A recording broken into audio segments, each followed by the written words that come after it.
Tila tinalikuran na ng Senado sa pamumuno ni Senate President Chis Escudero ang tungkulin nito bilang impeachment court.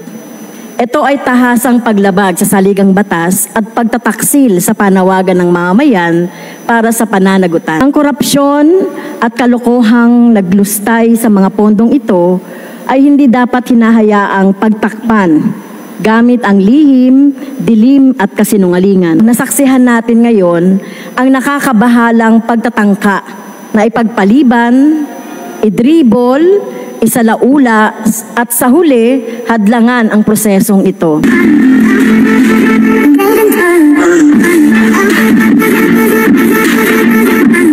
Majority Leader. Mr. Speaker, I rise on a collective and personal privilege, Mr. Speaker. May I know this privilege, Congresswoman Castro? The impeachment, Mr. Speaker. Yes. The gentlewoman will have 10 minutes. Please proceed, ma'am. Thank you. Maraming salamat, Mr. Speaker.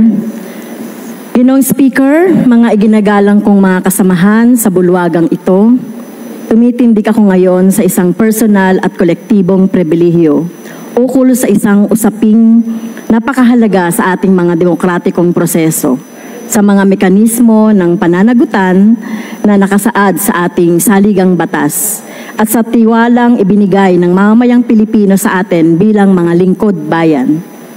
Ang proseso ng impeachment laban kay pangalawang Pangulong Sara Duterte ay umabot na sa isang kritikal na yugto.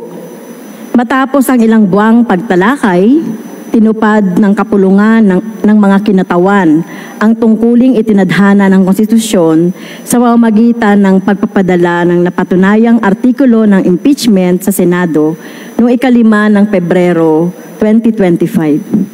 Hindi ito maliit na bagay, Mr. Speaker. Ito ay isang makasaysayang unang pagkakataon na panagutin ang isang nakaupong pangalawang Pangulo dahil sa malinaw at labis na pang-aabuso sa paggamit ng kabangyaman, tinatawag nating confidential funds. Ang mga pondong ito, Ginoong Speaker, ay mula sa pawis at hirap ng ating mga mamayan. Buwis na dapat sana'y ginamit para sa serbisyong publiko. Ang korupsyon at kalokohang naglustay sa mga pondong ito ay hindi dapat hinahayaang pagtakpan gamit ang lihim, dilim at kasinungalingan. Malinaw ang utos ng saligang batas. Ang paglilitis ng Senado sa impeach official ay dapat agad na isinagawa. Trial by the Senate shall forthwith proceed sa oras na ipinadala ang articles of impeachment at sinang-ayunan ng hindi bababasa 1/3 ng mga miyembro ng kapulungang ito. Ngunit, sa kabila ng utos na ito, nasaksihan natin ngayon ang nakakabahalang pagtatangka na ipagpaliban, idribol, isalaula at sa huli, hadlangan ang prosesong ito. Pebrero pa nang pinadala natin ang impeachment complaint sa Senado. Pero anong petsa na? It's been 4 long months. Saang banda ang forthwith dito? Tila tinalikuran na ng Senado sa pamumuno ni Senate President Chis Escudero ang tungkulin nito bilang impeachment court. Ito ay tahasang paglabag sa saligang batas at pagtataksil sa panawagan ng mamamayan para sa pananagutan.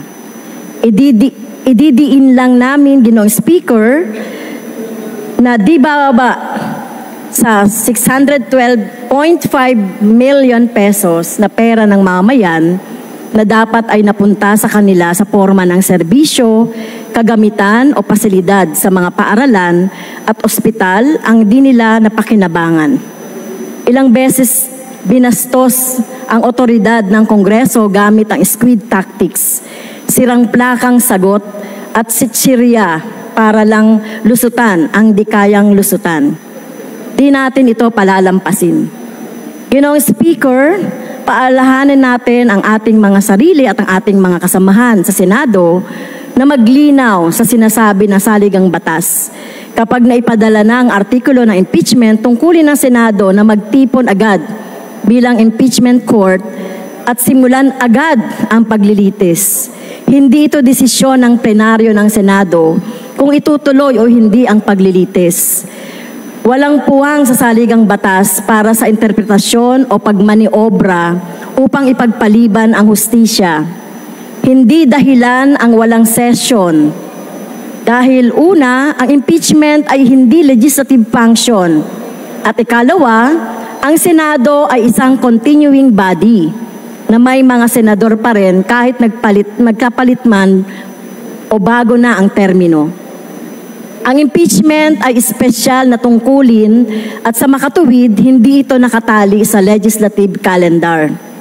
Ngunit ang nasasaksihan natin ngayon ay ang pagtatangkang idribol ang proseso na para bang laro lamang ang hustisya at ang pananagutan ay maaaring tawaran. Ang pagkaantalang nito ay hindi lamang technical o procedural na usapin. Isa itong sinadyang hakbang pampolitika, isang hakbang na nagsisilbi sa interes na naghaharing uri kapalit ng transparency, pananagutan at hustisya. Mismong si Pangulong Bongbong Marcos Jr. ay hayagang nagpahayag na ayaw niya nang ituloy ang impeachment na ito. Ang kanyang mga pahayag na humihikayat ng political accommodation at pumipigil sa paglilitis ay nagpapakita ng kawalan ng prinsipyo, pagkatakot sa magiging ganti ng dating kaalyado sa eleksyon at pagkapit sa kapangyarihan. Hindi maitatagong inuuna ng administrasyong ito ang sariling kapakanan kaysa sa interes ng publiko. Maging malinaw tayo, ang usapin ng impeachment ay hindi lang tungkol sa pangalawang Pangulo. Ito ay tungkol sa kung papayagan ba natin bilang mga kinatawan ng bayan na magpatuloy ang impunity sa ating pamahalaan. Ito ay tungkol sa kung pananagutin ba natin ang mga gumagamit ng pondo ng bayan para sa pansariling interes na nagtatago sa likod ng confidentiality habang ang ating mga mamamayan ay naghihirap sa pagtaas ng mga presyo, mababang sahod at bumabagsak na sistema ng edukasyon at kalusugan.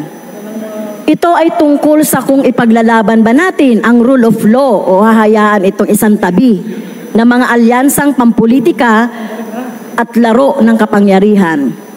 Ang kawalang aksyon ng Senado o mas masahol pa, ang tahasang pagtanggi nitong ituloy ang paglilitis ay isang insulto sa sambayanang Pilipino.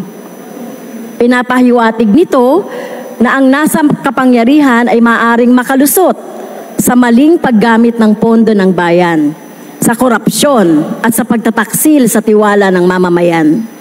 Sinasabi nito sa ating mga guro, manggagawa, magsasaka at sa lahat ng mga nagbabayad ng buwis na baliwala ang kanilang sakripisyo, na ang kanilang pinaghirapang pera ay maaring aksayahin ng walang pananagutan. Ginoong Speaker, mga kasama, nagampanan na natin sa kapulungang ito ang ating tungkulin o ang ating assignment na ipadala na natin ang Articles of Impeachment. Tungkulin na ngayon ng Senado na gampanan ang kanilang bahagi. Ang anumang karagdagang pagkaantala ay hindi lamang paglabag sa saligang batas, ito ay kawalan ng katapatan sa interes ng publiko. Senate President Escudero at lahat ng mga senador na humaharang sa paglilitis na ito ay dapat paalalahanan, hindi sila higit sa saligang batas. Dapat nilang tandaan na sila ay naglilingkod sa bayan, hindi sa kanilang patron sa politika. Nananawagan ako sa bulwagang ito na igit sa Senado na tuparin ang kanilang tungkuling itinadhana ng saligang batas. Nananawagan ako sa sambayan ng Pilipino na manatiling mapagmatsyag at patuloy na igiit ang pananagutan mula sa mga nasa kapangyarihan. At nananawagan ako sa ating lahat bilang mga lingkod bayan na alalahanin nating narito tayo hindi para pagsilbihan ang sarili nating interes o ng ating mga kaalyado, kundi para itaguyod ang hustisya, transparency at kapakanan ng ating mga mamamayan. Dapat ituloy ang impeachment trial Ano mang kulang dito ay pagtakas sa ating tungkulin at pagtataksil sa tiwalang ibinigay ng sambayanang Pilipino sa atin. Huwag tayong maging kasabwat sa pagguho ng ating demokratikong institusyon at pagpapatuloy ng impunidad o impunity. Ito lang po, Mr. Speaker, at marami pong salamat. Thank you, Honorable Castro. Majority Leader. Speaker, I move that the speech of Honorable Franz Castro be referred to the Committee on Rules for appropriate action. Is there any objection? Hearing none, the speech of Honorable Franz Castro is referred to the Committee on Rules.